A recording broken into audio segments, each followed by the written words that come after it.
and Tata Tian.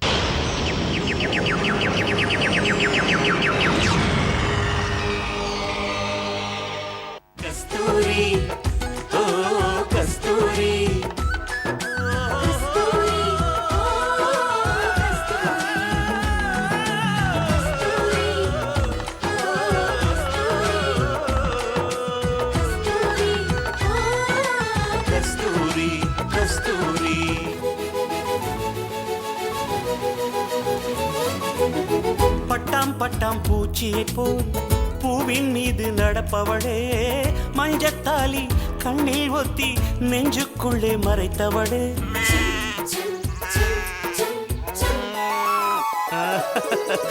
கண்ணுக்குள்ளே கணவனையே பூட்டி வைத்து ரசித்திருப்பாள். மாமனாரும் மாமியாரும் தந்தை தாயாய் அரவணைப்பாள். விடுகதையாய் இதுவரையில் இருந்தவளே, மணவரையில் தொடருகிற தொடர்கதையே.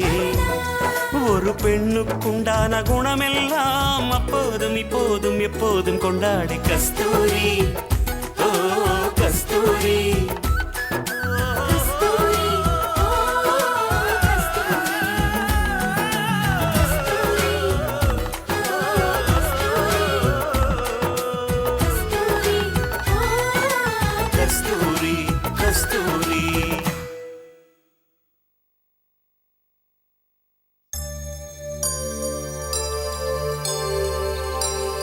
கஸ்தூரி, அம்மா,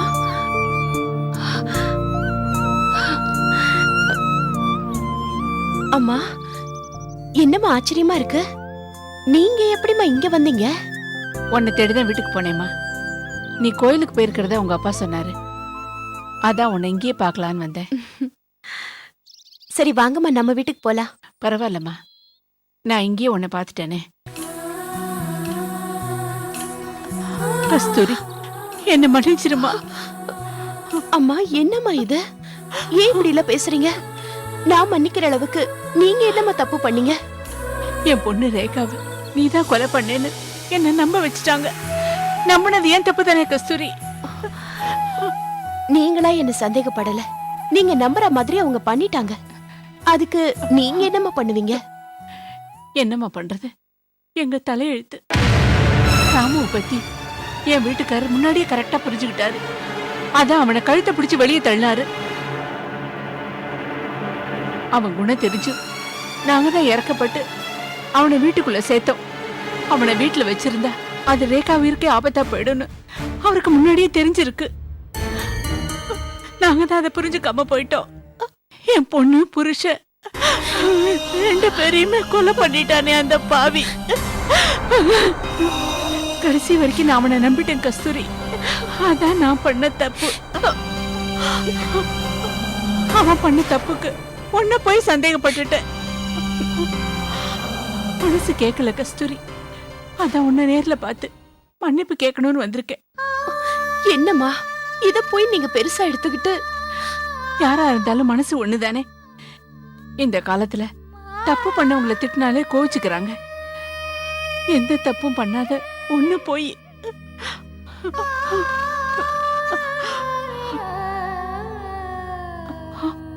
அதாம்மா உங்ககிட்ட மன்னிப்பு கேட்கலான்னு வந்தேன். இல்லைன்னா எனக்கு தூக்கமே வராது. நான் உங்க பொண்ணு மாதிரிதாம்மா. என்ன திட்டவோ கண்டிக்கவோ உங்களுக்கு உரிமை இல்லையா? திட்டெல்லாம் கண்டிக்கலாம். ஆனா ஒரு கொலைப்படிய உன் மேல போட்டுட்டேன். ராம் பேச்ச நம்பி நான் உன் மனசை ரொம்ப கஷ்டப்படுத்திட்டேம்மா. அதுக்காக நீங்க ஒண்ணும் வருத்தப்பட வேண்டாம். ராம் தான் ரேகாவை கொலை பண்ணாருன்னு எனக்கு முன்னாடியே தெரியும். அதை நிரூபிக்கிறதுக்கு தான் நான் போராடினேன். நீ இது என்கிட்ட முன்னாடி சொல்லியிருக்கலாமே கஸ்தூரி. இந்த உண்மையெல்லாம் தெரிஞ்சு நீ எதுக்காக ஜெயில போய் கஷ்டப்பட்ட? ஆரம்பத்திலேயே நான் இந்த உண்மையை சொல்லியிருந்தா நீங்க ராம கேட்டிருப்பீங்க. உண்மை தெரிஞ்சிடுச்சேன்னு உங்களை ஏதாவது ஒரு பண்ணிடுவாரோன்னு ரகசியமாவே எல்லா ஆதாரங்களையும் சேகரிச்சேன். அதுக்குள்ள ராம் பிளான் பண்ணி என்ன மாட்டி விட்டுட்டாரு. இன்ஸ்பெக்டர் சந்தியா தன்னோட சுயநலத்துக்காக அப்ப ராம தப்பிக்க விட்டுட்டா. அதனால திருவுக்கும் உனக்கும் நடக்கிற அந்த கல்யாணம் நின்னு போயிடுச்சு. உனக்கு ஒரு நல்ல வாழ்க்கை அமைய இருந்துச்சு, அது தடப்பட்டு போச்சு. அதாம்மா கஸ்தூரி, எனக்கு ரொம்ப வருத்தமா இருக்கு. நான் வருத்தப்படலமா, அது கடவுளோட விருப்பம். இப்பதான் எல்லாம் சரியா போயிடுச்ச கஸ்தூரி. நீங்க ஏன் இப்ப கல்யாணம் பண்ணிக்க கூடாது? நான் வேணும்னா திருக்கிட்ட பேசவா? வேண்டாமா, திரு சாருக்கும் இன்ஸ்பெக்டர் சந்தியா தங்கச்சிக்கும் கல்யாணம் நடக்க போகுது. என்னவோ சொல்ற நீ? ஆமாம்மா, திரு அந்த பொண்ணை கல்யாணம் பண்ணிக்க சம்மதிச்சதுனால்தான் ரேகா கொலையில உண்மையான குற்றவாளிய கோர்ட்ல நிறுத்த முடிஞ்சது. கடவுள் படைப்புல ஒவ்வொரு செயலுக்கும் ஒரு காரணம் இருக்கும். பிரவாகம் எடுத்து ஓடுற ஒரு ஜீவ நதி எத்தனையோ பாதைகளை கடந்து ஓடுது. அதே மாதிரிதான் நம்ம வாழ்க்கையும். அடுத்த நிமிஷம் என்ன நடக்க போகுதுன்னு நமக்கு தெரியாது. அது தெரிஞ்சாலும் வாழ்க்கையில சுவாரஸ்யம் இருக்காது. அதான் காலத்தை கடவுள்கிட்ட ஒப்படைச்சிட்டு அவர் காட்டுற பாதையில நான் ஓடிக்கிட்டே இருக்கேன். சரி, நீ இங்க இருந்தது போதும். என் வீட்டுக்கு வந்துரு. உன்னை என் மகளா என் வீட்டுக்கு கூட்டிட்டு போறேன். என் கூட வா கஸ்தூரி. வேண்டாமா, நான் எந்த திசையில போறதுன்னு திக்கு தெரியாம நின்னப்ப உங்க வீட்டுல நிழல் கொடுத்தீங்க. உங்க கையால என் பசிக்கு சோறு போட்டீங்க. அந்த நன்றியை நான் எப்பவும் மறக்க மாட்டேம்மா. அதெல்லாம் இருக்கட்டும் கஸ்தூரி. இப்ப என் மக ரேகா உயிரோட இல்ல. நீ அனாதையா இருந்தப்போ நாங்க அடைக்கலம் கொடுத்தோம். இப்ப நான் அனாதையா இருக்கேன். நீ என் பொண்ணா என் வீட்டுக்கு வந்துருமா. நம்ம பிசினஸ் நீயே எடுத்து நடத்து. எனக்கு இப்ப அதெல்லாம் வேண்டாமா. நான் இங்க நிம்மதியா இருக்கேன். மறுபடியும் அந்த போட்டி பொறாமையில வந்து நான் மாட்டிக்க விரும்பல. இப்பெல்லாம் பணம் சம்பாதிக்கிறதுக்காக மனுஷங்க எதை வேணாலும் விட்டு கொடுக்க தயாரா இருக்காங்க. மறுபடியும் அந்த நரகத்துல வந்து நான் மாட்டிக்க விரும்பல.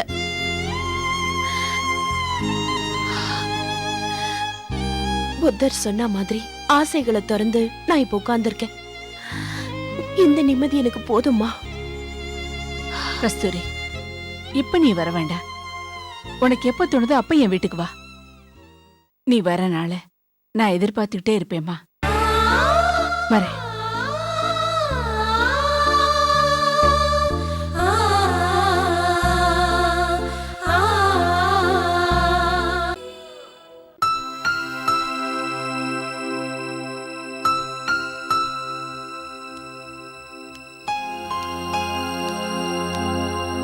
வணக்கம்மா. நீங்க யாரு? என் பேர் விஸ்வநாதன், கஸ்தூரியோட அப்பா. அப்படியா? உட்காருங்க. பரவாயில்ல, இருக்கட்டும். சொல்லுங்க, எதுக்காக என்ன பார்க்க வந்திருக்கீங்க? என் பொண்ணுக்கு வாழ்க்கை பிச்சை கேட்டு வந்திருக்கேன்.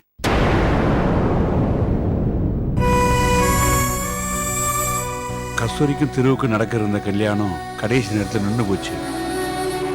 இப்போ திருவை நீ தான் கல்யாணம் பண்ணிக்க போறேன்னு கேள்விப்பட்டேன்.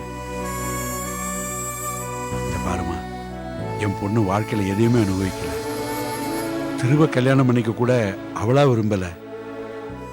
திருவோட குழந்தை காவியாவுக்காகத்தான் அவ சம்மதிச்சா.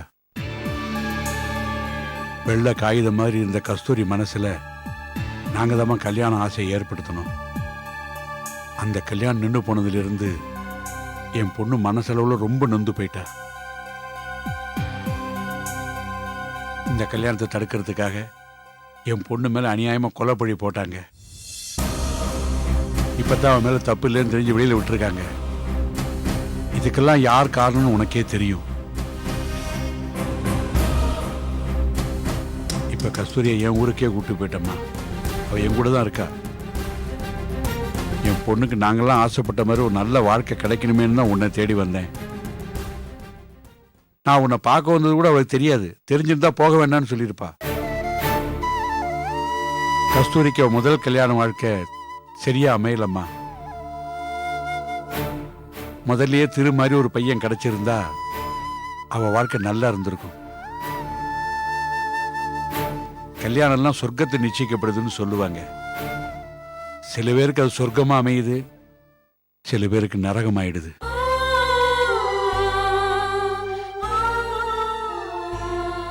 ஒரு பொண்ணை கட்டி கொடுக்க ஒவ்வொரு தகப்பனும் எவ்வளவு கஷ்டப்படுறான்னு எனக்கு தெரியுமா.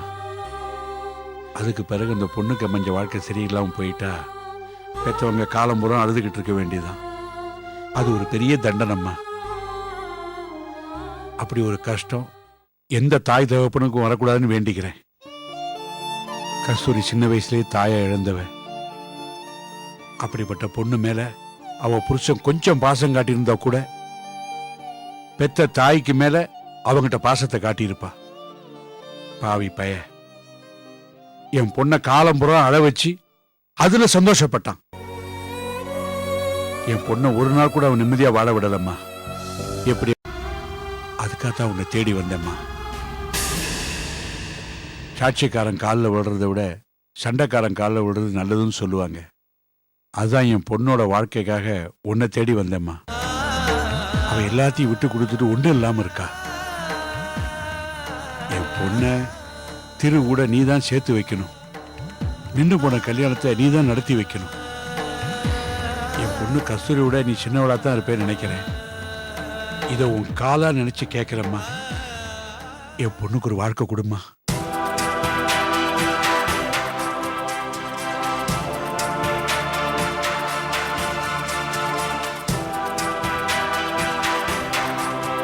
நீங்க பேச வேண்டியதெல்லாம் பேசிட்டீங்க. இப்போ நான் கொஞ்சம் பேசலாமா?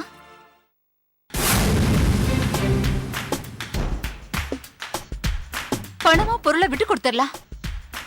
நீங்க எனக்கு புருஷனா வரப்போறவர் கேட்டு வந்திருக்கீங்க. அதை எப்படி விட்டு கொடுக்க முடியும்? திருவ கல்யாணம் பண்ணிக்க நான் பெரிய விலை கொடுத்திருக்கேன். இப்போ நீங்க கவலைப்படுறத பார்த்து திருவ நான் உங்க பொண்ணுக்கு விட்டு கொடுத்தா காலம் பூரா நான் உட்கார்ந்து கவலைப்பட வேண்டியதா? எல்லாத்தையும் விட்டு கொடுத்துதான் உங்க பொண்ணு வாழ்க்கை இப்படி ஆயிடுச்சுன்னு சொன்னீங்க.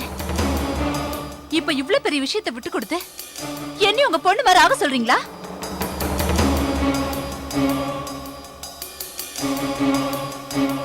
எனக்கும் தெருவுக்கும் தான் கல்யாணம். அத அந்த கடவுளே வந்தாலும் மாத்த முடியாது. நீங்க கிளம்பலாம். உன்னை பார்க்க வந்தா என் பொண்ணுக்கு ஒரு நியாயம் கிடைக்கும் நம்பி வந்தேன். வயசானவன் என் பொண்ணு வாழ்க்கைக்காக உன் காலில் கூட விட தயாராயிட்டேன். இப்படி பேசினா எப்படிமா? எனக்கு இந்த சென்டிமெண்ட்ல எல்லாம் நம்பிக்கை இல்ல. எல்லாருக்கும் ஒரு நாள் வயசாகதான் போகுது. பிறந்தவங்க எல்லாம் போய் சேரதான் போறாங்க. நடுவுல இருக்கிற வாழ்க்கைய நம்ம நினைக்கிற மாதிரி வாழ்ந்துட்டு போய் ஆகணும். இதுதான் ஏன் பாலிசி. நல்ல பாலிசிமா உன் பாலிசி. இவ்வளவு விவரம் என் பொண்ணுக்கு இல்லாம போயிடுச்சே.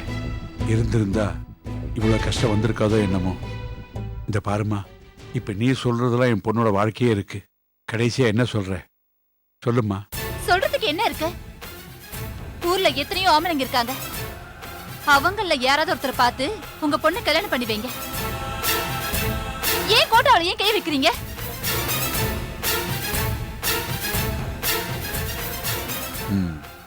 ஒரு பொண்ணோட மனசை இன்னொரு பொண்ணு தான் புரிஞ்சுக்க முடியும்னு சொல்லுவாங்க. நீ ஒரு பொண்ணா இருப்பேன்னு நினைச்சுதான் வந்தேன். பரவாயில்ல.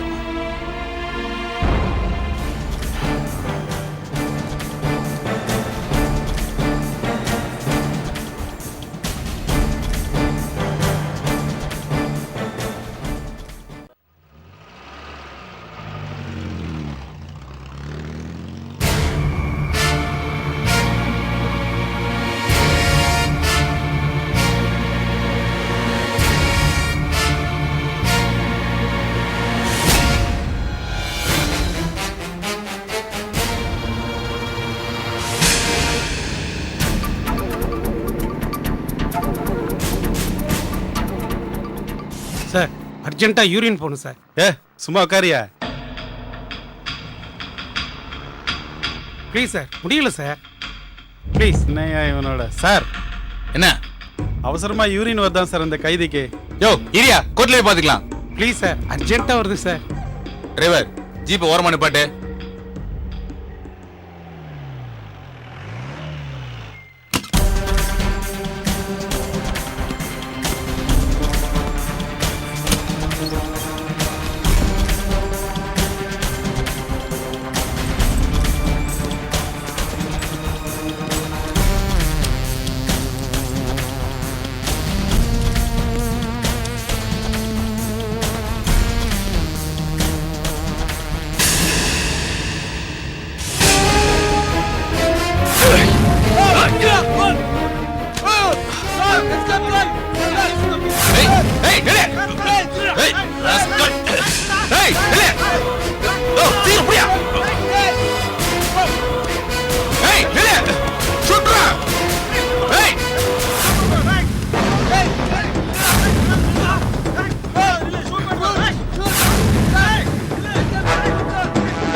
இந்த ஏரியா விட்டு எங்க போயிருக்க முடியாது.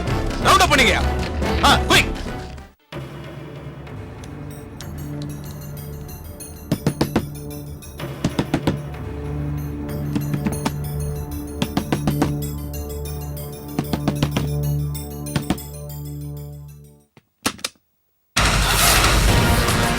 நீங்களா? முதல்ல உள்ள போய் பேசுவோம். நீங்க ஜெயிலுக்கு போயிட்டு தான் சொன்னாங்க. நான் எஸ்கேப் ஆயிட்டேன், நீ வா.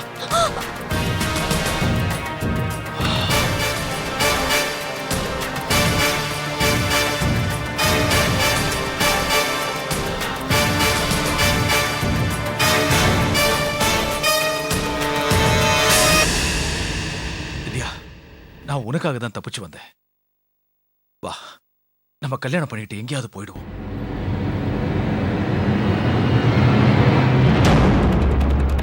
என்ன வித்யா, என்ன யோசிக்கிற? ஜெயில இருந்தாலும் உன்னை என்னால மறக்க முடியல. நான் உன்கிட்ட சொன்ன மாதிரி கல்யாணம் பண்ணிக்கலாம். நம்ம எங்கேயாவது போயிடலாம். நீங்க முதல்ல போலீஸ்ல போய் சரண்டர் ஆயிடுங்க. அதான் உங்களுக்கு நல்லது. ஏய், நான் போக மாட்டேன், நான் போக மாட்டேன். நான் சகல வசதிகளோட வாழ்ந்து பழகிட்டேன். ஏசி இல்லாம ஒரு நிமிஷம் கூட என்னால இருக்க முடியாது. அதுக்கு நீங்க முதல்லயே யோசிச்சிருக்கணும். ரேகாவை ஏன் கொலை பண்ணீங்க? ரேகா, ஐயோ, ரேகாவை நான் கொலை பண்ணல. என் மேல தேவையில்லாம பழிய போட்டு என்ன மாட்ட விட்டுட்டாங்க. பொய் சொல்லாதீங்க ராம். முதல்ல போய் சரண்டர் ஆயிடுங்க. உங்களுக்கு அடைக்கலம் கொடுத்தா போலீஸ் என்னையும் அரெஸ்ட் பண்ணும். ஏன் வித்யா இப்படி பேசுற? என்ன காப்பாத்தணும்னு உனக்கு தோணல? நான் ஏன் உங்களை காப்பாத்தணும்? உங்களுக்கும் எனக்கும் என்ன இருக்கு? என்ன கல்யாணம் பண்ணிக்கிறேன்னு சொன்னியே. நான் இங்க சொன்னேன். நீங்க கேட்டீங்க. நான் யோசிக்கிறேன் தானே சொன்னேன். சரி சரி, அதெல்லாம் போகட்டும். இப்ப என் கூட வா, இப்ப என் கூட வா. நம்ம 2 பேரும் கல்யாணம் பண்ணிட்டு கொஞ்ச நாள் மும்பைல போய் இருக்கலாம். நான் என்ன ரேகாவா உங்ககிட்ட ஏமாந்து போறதுக்கு? ஏய், நான் வாழ்க்கைய பிராக்டிகலா பாக்குறவ. ரேகா கேஸ்ல எப்படியும் உங்களுக்கு தூக்கு தண்டனை தான் கிடைக்க போகுது. ஒரு தூக்கு தண்டனை கைதிய கல்யாணம் பண்ணிட்டு நான் எப்படி சந்தோஷமா இருக்க முடியும்? எனக்கு என்ன பைத்தியமா பிடிச்சிருக்க? வித்யா, நீ சொல்ற மாதிரி எனக்கு தூக்கு தண்டனை எல்லாம் கிடைக்காது. என்ன உங்க பிடிச்சாதானே? நான் தான் தப்பிச்சு வந்துட்டேன். தப்பிச்சு வந்துட்டா விட்டுருவாங்களா? ஒழுங்கா ஜெயில இருந்திருந்தா தண்டனையாவது குறைஞ்சிருக்கும். இப்படி தப்பிச்சு வந்து மாட்டினா உங்களை ஒரு வழி பண்ணிடுவாங்க. சரி சரி, நீங்க இங்க வந்து ரொம்ப நேரம் ஆச்சு, கிளம்புங்க. ஏன் வித்யா, ஏன் இப்படி சொல்ற? நான் உனக்காக தான் வந்திருக்கேன். உன்னை கல்யாணம் பண்ணி சந்தோஷமா வச்சு காப்பாத்துவேன். ஏற்கனவே 1க்கு 2 பொண்ண கல்யாணம் பண்ணிருக்கீங்க. அவங்களையே சந்தோஷமா வச்சு காப்பாத்த முடியல. என்ன வச்சு எப்படி காப்பாத்த போறீங்க? உங்களை மாதிரி பொண்டாட்டிக்கு துரோகம் பண்ற ஆம்பளைங்களுக்கு இதுதான் தண்டனை. இதுக்கு மேலேயாவது திருந்தி வாழ வழிய பாருங்க. இத பாரு வித்யா, கஸ்தூரி ரேகா 2 பேருமே நல்லவங்க இல்ல. அவங்க என்கிட்ட உண்மையான அன்பு காட்டல. ஒரு பொண்டாட்டிய கட்டி அவ நல்லவன் இல்லன்னு சொல்லியிருந்தா கூட ஏதோ நீங்க சொல்றத நம்பலாம். நீங்க 2 பேரு கூடவும் நல்ல வாழலையே, அப்ப உங்க மேல தப்பு இருக்குன்னு தானே அர்த்தம்? உங்களை கல்யாணம் பண்ணா நாளைக்கு எனக்கும் இதேதான் கதி. உங்க மேல பாசமா இருந்த ரேகாவையே நீங்க கொலை பண்ணிட்டீங்க. உங்களை நம்பி நான் எப்படி வர முடியும்? உங்க பக்கத்துல படுத்து எப்படி நிம்மதியா தூங்க முடியும்? இது பாருங்க, மரியாதையா கிளம்பி போறீங்களா இல்ல போலீஸ்க்கு இன்ஃபார்ம் பண்ணட்டுமா? வித்யா, நீ இப்படிப்பட்ட பொண்ணா இருப்பேன் நான் கொஞ்சம் கூட நினைக்கவே இல்லை. நீ என் கூட பேசுறத பார்த்து எனக்காக உயிரையே கொடுப்பேன்னு நினைச்சேன். பொண்டாட்டி ஒருத்தி தான் உனக்காக உயிரே கொடுக்க முடியும். அப்படிப்பட்ட பொண்டாட்டி உயிரையே நீ எடுத்துட்ட. உன் கூட வந்தா என் உயிர் போகாதன்னு என்ன நிச்சயம்? என்னடி என்ன பழகும் போது இனிக்க பேசிட்டு இப்ப என்னைய கேவலப்படுத்துறியா? எத்தனை கொலை பண்ணாலும் தூக்கு ஒண்ணுதாண்டி. ஒன்னையும் தீத்துறேன்.